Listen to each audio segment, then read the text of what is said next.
નવસારીના સિન્થેટિક ટ્રેકમાં એક મસમોટો ભૂવો પડ્યો છે। ચાલુ વરસાદમાં કેમિકલ લગાવતા ટ્રકમાં ટ્રેકમાં ગાબડું સર્જાયું છે।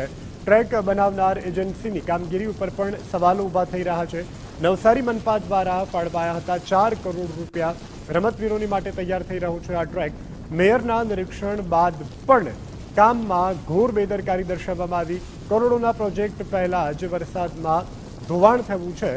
કડક પગલાં લેવાની માંગ કરવામાં આવી રહી છે। નવસારીમાં રમતવીરોની સુવિધા હાલ જોખમમાં મુકાઈ છે। તંત્ર દ્વારા તપાસની માંગ કરવામાં આવી છે।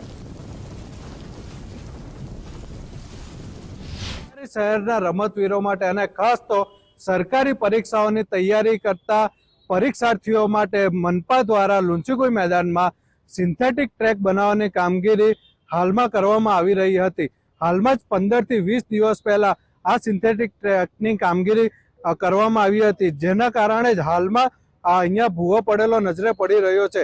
એક તરફ જ્યાં પાલિકા 1200 કરોડનું બજેટ ધરાવે છે, ત્યાં તેની કામગીરીમાં એક પછી એક લોલમ લોલ ખુલ્લી પડી રહી છે।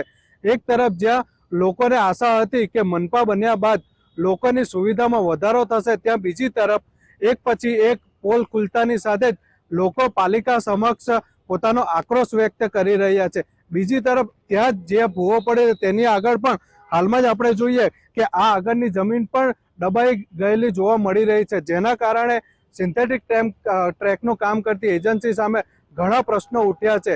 એક તરફ પાલિકા જ્યાં લોકોને રદિયો આપી રહી છે, ત્યાં બીજી તરફ આવી એજન્સીઓ સમક્ષ તેઓ પોતાની કોઈ કાયદાકીય કાર્યવાહી કરશે કે કેમ તે પ્રશ્ન હાલમાં ચર્ચામાં આવી રહ્યો છે। નીલ નાયક, ગુજરાત ફર્સ્ટ ન્યૂઝ, નવસારી।